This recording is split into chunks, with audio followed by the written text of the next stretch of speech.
ಇವತ್ತು ಕೊಪ್ಪಳ ಅಜ್ಜಿ ಅವರು ಮೊನ್ನೆ ಕಣ್ಣೀರಿಟ್ಟಿದ್ದಾರೆ. ಇಂಥ ಫ್ಯಾಕ್ಟ್ರಿಗಳು ಬಂದ್ರೆ ಅಂತಂದ್ರೆ ನಮ್ಮ ಭಾಗದ ಜನ ತೊಟ್ಲಕ್ಕೆ ಹೋಗೋರು ಕಡಿಮೆ ಆಗ್ತಾರ, ಸ್ಮಶಾನಕ್ಕೆ ಹೋಗೋರು ಜಾಸ್ತಿ ಆಗ್ತಾರಂತ ತಿಳ್ಕೊಂಡು ಇಂಥ ಫ್ಯಾಕ್ಟ್ರಿಗಳನ್ನ ನಮಗೆ ಕೊಡ್ತೀರಿ ಉತ್ತರ ಕರ್ನಾಟಕ, ಕಲ್ಯಾಣ ಕರ್ನಾಟಕಕ್ಕೆ ಹೇಳ್ತಾರೆ. ಮೊನ್ನೆ ಅಜ್ಜಿಯವರು ಹೇಳಿದ್ರು, ಸರ್ಕಾರ ನಮ್ಗೆಲ್ಲರಿಗೆ ತಾಯಿ ಇದ್ದಂಗ, ವಿಷ ಕೊಟ್ರು ಕುಡಿತೀವಿ, ಹಾಲು ಕೊಟ್ರು ಕುಡಿತೀವಿ ಅಂತ ತಿಳ್ಕೊಂಡು ಕಣ್ಣೀರಿಟ್ಟಿದ್ದಾರೆ ಅಧ್ಯಕ್ಷರೇ. ಇದು ನಮ್ಮ ಭಾಗದ ಪರಿಸ್ಥಿತಿ ಅಧ್ಯಕ್ಷರೇ.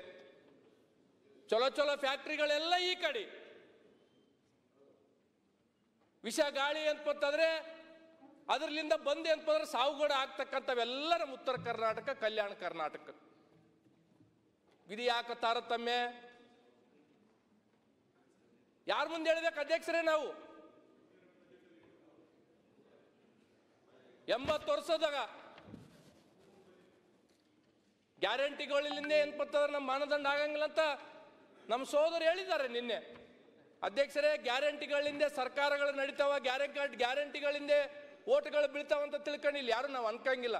ಗ್ಯಾರಂಟಿಗಳು ಕೊಡೋದ್ರಾಗ ಪಕ್ಕದ ರಾಜ್ಯದಾಗ ಅಧ್ಯಕ್ಷರೇ ತೆಲಂಗಾಣ, KCR ಅವರು ಇಡೀ ದೇಶದಾಗ ಯಾರು ಕೊಡ್ಲಾರ್ದಂಥ ಸ್ಕೀಮ್ಗಳನ್ನ ಕೊಟ್ಟರು, ಮನೆಗೆ ಹೋಗ್ಬಿಟ್ರು ಅಧ್ಯಕ್ಷರೇ.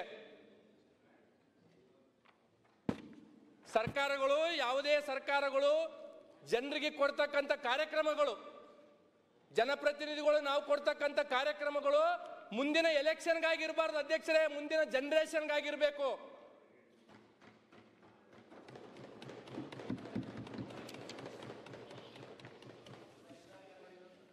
ಹಾಗಾಗಿ ಮಂತ್ರಿಗಳ ಮೊದಲು ನಮ್ಮ ಫ್ಯಾಕ್ಟ್ರಿ ಮುಚ್ಚ್ರಿ ದಯಮಾಡಿ, ಮಿಷನ್ ಫ್ಯಾಕ್ಟ್ರಿಗಳು. ಮೊನ್ನೆ ನಮ್ಮ ಉಸ್ತುವಾರಿ ಸಚಿವರುಗಳು ಇಲ್ಲಿದ್ದಾರೆ. ಕುಡಿಯೋ ನೀರಿನ ಪರಿಸ್ಥಿತಿ ಮೊನ್ನೆ ಸಚಿವರು ಏನಂತಂದ್ರೆ 2,000 ಕೋಟಿ ಯಾದಗಿರಿ ಜಿಲ್ಲೆಯಲ್ಲಿ ನಡೀತಾ ಇದೆ ಅಂತ ತಿಳ್ಕೊಂಡು ಹೇಳಿದಾರೆ. ಮಾನ್ಯ ಸಚಿವರು ಇಲ್ಲಿ ಕೂತಿರ್ತಕ್ಕಂಥದ್ದು ನನಗೆ ಸಚಿವರೇ 3.5 ತಿಂಗಳಿಂದ ನನ್ನ ಕ್ಷೇತ್ರದಲ್ಲಿ ಒಂದು ಬೋರ್ವೆಲ್ ಕೊಡಿಸ್ಲಿಕ್ಕಾಗಲಿಲ್ಲ. ನಾನು ಹಿಂದೆ ಇರ್ತಕ್ಕಂಥ ಸರ್ಕಾರಗಳು 4 ಕೋಟಿ 5 ಕೋಟಿ SDP ಅನುದಾನ ಕೊಡ್ತಿದ್ರು. ಇವತ್ತು ನೀವು ಹೇಳ್ತಾ ಇದ್ದೀರಿ JJM ಬಂದಿದೆ, ಅದರಿಂದ ಏನಾದರೂ ಆಗ್ತಾ ಇದೆ ಅಂತ. ನಮ್ಮೆಲ್ಲರಿಗೇನು ವಾಸ್ತವಾಂಶ ತಮಗೆ ಗೊತ್ತಾಗಿದೆ, JJM ಪರಿಸ್ಥಿತಿ ಏನಿದೆ ಅಂತ ತಿಳ್ಕೊಂಡು. ಇವತ್ತು ಕಳೆದ ಸಲ ನಾನು ನಮ್ಮ ಉಸ್ತುವಾರಿ ಸಚಿವರಿಗೆ ಹೇಳಿದ್ದೆ, ನಾನು ಕಳೆದ ಸಲ ಕೊಟ್ಟಿರ್ತಕ್ಕಂಥ ಟಾಸ್ಕ್ ಫೋರ್ಸ್ ಅನುದಾನ ಬಿಟ್ಟಿಲ್ಲ, SDRF ಅನುದಾನಗಳನ್ನ ನಮಗೆ ಕೊಟ್ಟಿಲ್ಲ. ನಮ್ಮ ಭಾಗದಾಗ ಅಧ್ಯಕ್ಷರೇ ಹೋದ ಸಲ 45-46 ಡಿಗ್ರಿ ಸೆಲ್ಸಿಯಸ್, ಈ ಸಲ 48ಕ್ಕೆ ಹೋಗ್ತೀವೋ 50ಕ್ಕೆ ಹೋಗ್ತೀವಿ, ಯಾರು ಇರ್ತೀವೋ ಯಾರು ಸಾಯ್ತೋ ನಮಗಂತೂ ಗೊತ್ತಿಲ್ಲ. ಕುಡಿಯಕ್ಕೆ ನೀರು ಅಧ್ಯಕ್ಷರೇ, ಕುಡಿಯಕ್ಕೆ ನೀರು ಬೋರ್ವೆಲ್ ಕೊರ್ಸಕ್ಕೆ ದುಡ್ಡಿಲ್ಲ ನಮ್ಗೆ. ಅಲ್ಲಿ ಇರ್ತಕ್ಕಂಥ PDOದವರು, ತಾಲೂಕು ಪಂಚಾಯತಿ EOಗವರು, ಜಿಲ್ಲಾ ಪಂಚಾಯತ್ CO ಕೇಳಿದ್ರೆ 15 ಫೈನಾನ್ಸ್ನಾಗ ದುಡ್ಡು ತಗೋರಿ ಗ್ರಾಮ ಪಂಚಾಯತಿಗೆ ಅಂತಾರ. ಅಲ್ಲಿ ಬಂದಿರ್ತಕ್ಕಂಥ ಗ್ರಾಮ ಪಂಚಾಯತ್ ಸದಸ್ಯರು ಸಾಲ ಸೂಲ ಮಾಡ್ಕೊಂಬಂದು ವರ್ಷಕ್ಕೆ 50,000 ರೂಪಾಯಿ ಬರ್ತದೆ. ಅವ್ರು ಅದ್ರೆ ನಾವು ತಗೊಂಡ್ರೆ ನಮ್ಗೆ ಸುಮ್ಮನೆ ಬಿಡ್ತಾರೆ ಅಧ್ಯಕ್ಷರೇ ಅವರು?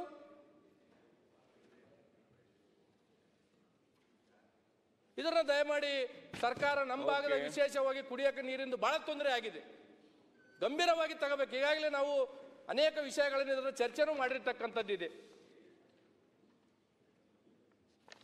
ಅಧ್ಯಕ್ಷರೇ, ಮೊದಲನೇ ಬಾರಿಗೆ 72 ಜನ ಶಾಸಕರ ಆಯ್ಕೆ ಆಗಿ ಬಂದೀವಿ ಅಧ್ಯಕ್ಷರೇ. ನೀವು ಬಹಳ ಸಹಕಾರ ಕೊಡ್ತಾ ಇದ್ದೀರಿ ನಮ್ಗೆ. ಹೌದು, 72 ಜನ ಶಾಸಕರಲ್ಲಿ ಅಧ್ಯಕ್ಷರೇ 57-58 ಜನ 50 ವರ್ಷದ ಒಳಗಿರ್ತಕ್ಕಂಥ ಯುವಕರಿದ್ದೀವಿ. ನಾನು ಎಲ್ಲ ಪಕ್ಷದ ಹೇಳ್ತಾ ಇದ್ದೀನಿ ಅಧ್ಯಕ್ಷ. ಇರ್ಬೋದು ನಮ್ಮ ಕಲ್ಯಾಣ ಕರ್ನಾಟಕ ಭಾಗಕ್ಕೆ ಒಂದಿಷ್ಟು ಅನುದಾನ ಹೆಚ್ಚಿಗೆ ಬರ್ತಿರ್ಬೋದು, ಇಲ್ಲ ಅಂತ ನಾನೇನು ಅನ್ನಂಗಿಲ್ಲ.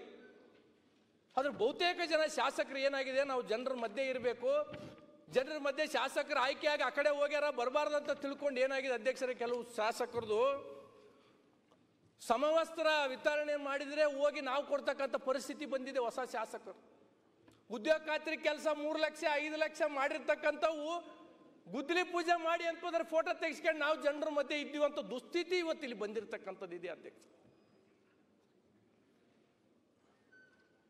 ಇವತ್ತು ಶಾಸಕರುಗಳಿಗೆ ಏನಂತಂದ್ರೆ ಈ ರೀತಿ ಅನುದಾನ ಕೊಡದೇ ಇದ್ರೆ ಇದ್ರಾಗ ನಾವು ಬೆಟ್ರ್ ಅಧ್ಯಕ್ಷರೇ ಕಲ್ಯಾಣ ಕರ್ನಾಟಕದವ್ರು ಇದೀವಿ. ನಮಗೂ ಏನಂತಂದ್ರೆ ವರ್ಷಕ್ಕೆ 30-40 ಕೋಟಿ ಅಂತಂದ್ರೆ ದುಡ್ಡು ಬರ್ತಾ ಇದೆ, ಇಲ್ಲ ಅಂತ ನಾನು ಹೇಳ್ತಾ ಇಲ್ಲ. ಅದೊಂದೇ ಮಾನದಂಡ ಹಂಗಲ್ಲ, ಬೇರೆನೂ ಬೇಕಲ್ಲ.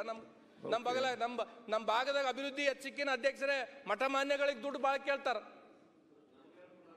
ಓಕೆ, ಸರ್ಕಾರ ಕೊಟ್ರೆ ತಗೊಳ್ಳಿ, ನಮ್ದೇನು ಅಭ್ಯಂತರ ಇಲ್ಲ.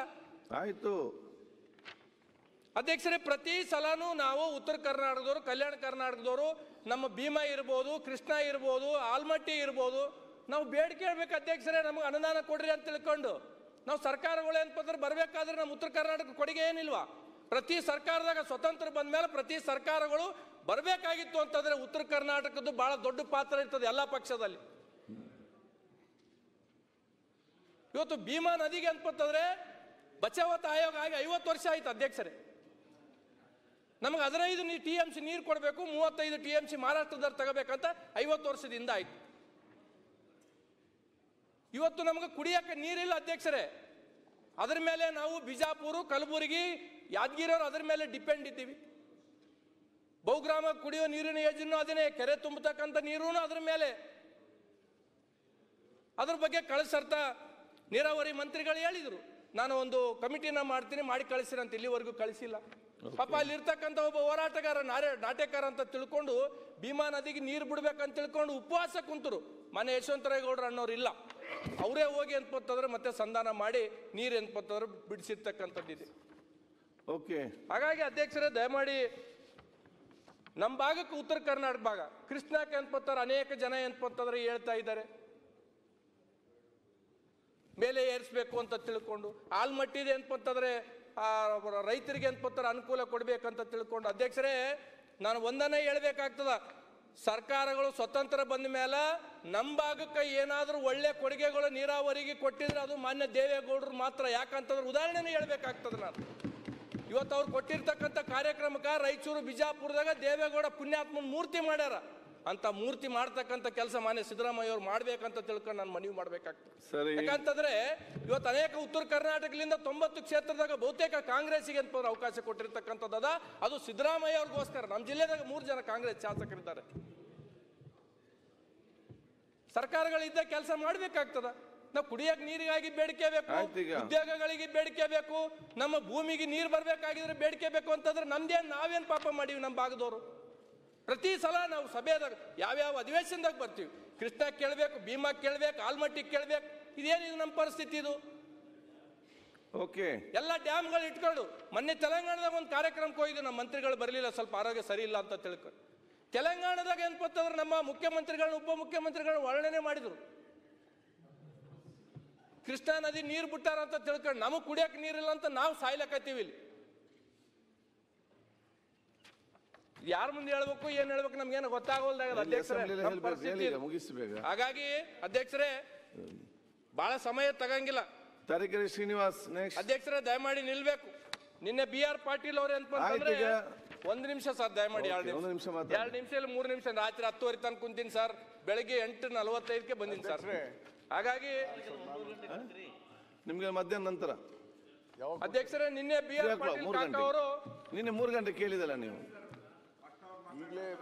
ಇಲ್ಲ 3 ಗಂಟೆಗೆ ಆಫ್ಟರ್ ಲಂಚ್ ಮಾಡೋಣ. ಮಾತಾಡಿ. ಶ್ರೀನಿವಾಸ್ ಒಂದ್ ನಿಮಿಷ ಇವರಾದ್ಮೇಲೆ ನನಗೆ ಕೊಟ್ಟಿದ್ರು. ಇಲ್ಲ, ನೋ ಚಾನ್ಸ್. 3 ಗಂಟೆಗೆ ಮಾಡಿ ಎಲ್ಲ ಫಸ್ಟ್ ಆದ ನಂತರ ವಿಸಿಟಿಂಗ್ ಪ್ರೊಫೆಸರ್ಗಳಿಗೆ ಮತ್ತೆ ಕೂತ್ಕೊಳ್ಳಿ. ಆಯ್ತು, ಟೈಮ್ ವೇಸ್ಟ್ ಮಾಡಿ ಮುಗಿಸಿಗ, ಮುಗಿಸಿ ಫಾಸ್ಟ್. ನಿನ್ನೆ ಒಂದು ವಿಷಯ ರಾಯರೆಡ್ಡಿ ಅವರೇ, ಸೀನಿಯರ್ ಮೆಂಬರ್ಸ್, ಯಂಗ್ಸ್ಟರ್ಸ್ಗೆಲ್ಲ ಮುಗಿಸಿ ಮತ್ತೆ ಮಾತಾಡಬಹುದು. ಅಧ್ಯಕ್ಷರೇ, ಅಣ್ಣ ನಾ ಈಡಾಗಿಲ್ಲ, ದಯಮಾಡಿ ಹಿರಿಯರು ಕೇಳ್ಕೊಂಡೆ ಮುಖ್ಯಮಂತ್ರಿಗಳು ಬಜೆಟ್ ಮಾಡಿ ಸರ್. ನಾ ಈಡಾಗಿಲ್ಲ, ದಯಮಾಡಿ ಹಿರಿಯರು ಕೊಡ್ಬೇಕು. ಬಜೆಟ್ ಮಾಡಿದ್ದೆ. ಆಯ್ತು, ಕಂದಕೂರ್ ಮಹಾತ್ಮ ಬಸವರಾಜ್ ರಾಯರೆಡ್ಡಿ ಅವರು ಸರ್ ಏನು ಲಾಸ್ಟ್ 2 ಮಿನಿಟ್ಸ್ 2 ಮಿನಿಟ್ಸ್ 3 ನಿಮಿಷ ಮುಗಿಸ್ತೀನಿ ಅಧ್ಯಕ್ಷ. ನಿನ್ನೆ BR ಪಾಟೀಲ್ ಕಾಕ ಅವರು ಬಹಳ ರೈತರ ಬಗ್ಗೆ ಬಹಳ ವಾಸ್ತವಾಂಶನೇ ಹೇಳಿದರು ಅಧ್ಯಕ್ಷರೇ. ನಾವು ಸಿಗರೇಟ್ ಸೇರ್ತೀವಿ ಅಧ್ಯಕ್ಷರೇ, ಅದ್ರ ಮೇಲೆ ಆರೋಗ್ಯ ಅಂತಂದ್ರೆ ಕೆಡ್ತದ ಅಂತ ಗೊತ್ತದ. ಆದ್ರೆ ಸಿಗರೇಟ್ ಮಾಲಕ್ ಬಹಳ ಶ್ರೀಮಂತ ಅಧ್ಯಕ್ಷರೇ, ದೇಶಕ್ಕೆ ಸಾಲ ಕೊಡ್ತಕ್ಕಂಥ ವ್ಯಕ್ತಿ.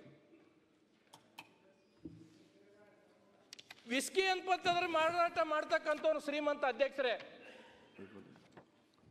ಈ ದೇಶಕ್ಕೆ ಅಂತಂದ್ರೆ ಎಲ್ಲ ಬಂತಣ್ಣ. ಈ ದೇಶಕ್ಕೆ ಅಂತಂದ್ರೆ ನಮ್ಗೆಲ್ಲರಿಗೂ 3 ಅನ್ನ ಕೊಡ್ತಕ್ಕಂಥ ರೈತ ಸಾಯ್ಲಕತ್ತಾನ ಅಧ್ಯಕ್ಷರೇ. ಒಂದು ಉದಾಹರಣೆ ಅಧ್ಯಕ್ಷರೇ, ತೆಲಂಗಾಣದ ರಾಜ್ಯದಾಗ ಮೆದಕ್ ಅಂತ ಜಿಲ್ಲೆದಾಗ 3.5 ತಿಂಗಳಿಂದ ಒಂದು ಘಟನೆ ಹೇಳ್ತೀನಿ ಅಧ್ಯಕ್ಷರೇ. ಒಬ್ಬ ರೈತ ಅಂತಂದ್ರೆ ಮಗು ಶಾಲೆಗೆ ಓದ್ತಿರ್ತದೆ. ಆ ರೈತ ಶಾಲೆಗೆ ಹೋಗಿ ಮಗನಿಗೆ ಅಂತಂದ್ರೆ ಬುತ್ತಿ ಕೊಟ್ಟು ಕಣ್ಣೀರಿಟ್ಟು ಹೇಳ್ತಾನೆ ಅಧ್ಯಕ್ಷರೇ, ನಿನ್ನ ಜೀವನದಾಗ ನೀನು ಏನಾದರೂ ಆಗು, ರೈತ ಆಗಬಾರ್ದು ಅಂತ ತಿಳ್ಕೊಂಡು ಮಗನಿಗೆ ಹೇಳಿ ಮನೆಗೆ ಹೋಗಿ ಅನ್ಕೋತಾರೆ ಆತ್ಮಹತ್ಯೆ ಮಾಡ್ಕೊಂತಾನೆ ಅಧ್ಯಕ್ಷರೇ. ಇದು ನಮ್ಮ ಪರಿಸ್ಥಿತಿ. ಯಾರ ಮುಂದೆ ಹೇಳ್ಬೇಕು ಅಧ್ಯಕ್ಷರು ಇವೆಲ್ಲ ಪರಿಸ್ಥಿತಿ? ಯಾರು ಮಾಡ್ಬೇಕು ಇವೆಲ್ಲ? ಇಲ್ಲೇ ಹೇಳ್ಬೇಕು, ಈಗ ಹೇಳಿ. ಹೇಳಿದಷ್ಟೇ ಆಗಿದೆ ಅಧ್ಯಕ್ಷರೇ.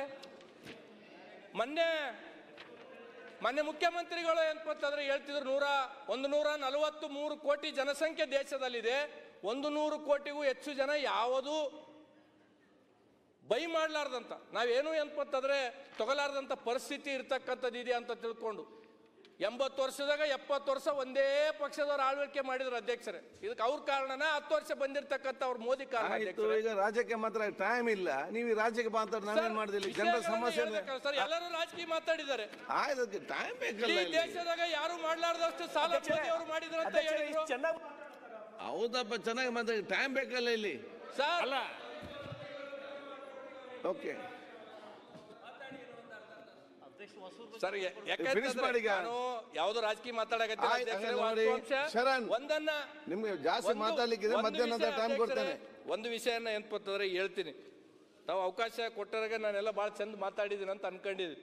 ಹಾಗಾಗಿ ಅಧ್ಯಕ್ಷರೇ, 6ನೇ ಗ್ಯಾರಂಟಿ ಕೊಟ್ಟರು ಅಧ್ಯಕ್ಷರೇ. ಸರ್ಕಾರ ಕಲ್ಯಾಣ ಕರ್ನಾಟಕ ಭಾಗಕ್ಕೆ 371 ಜಾರಿಯಾಗಿ ದಶಕ ಇನ್ನೂ ನಡೆಯದ ನೇಮಕ. ಕಲ್ಯಾಣ ಕರ್ನಾಟಕ ಭಾಗದಲ್ಲಿ 37,000 ಹುದ್ದೆಗಳು ಖಾಲಿ.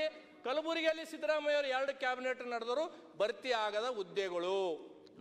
ಇದಕ್ಕೆ ಆರ್ಥಿಕ ಇಲಾಖೆದವ್ರದ್ದು ಏನಪ್ಪ ಪರ್ಮಿಷನ್ ಬೇಕಾಗಿಲ್ಲ ಅಧ್ಯಕ್ಷರೇ. 371 ಜೇಕ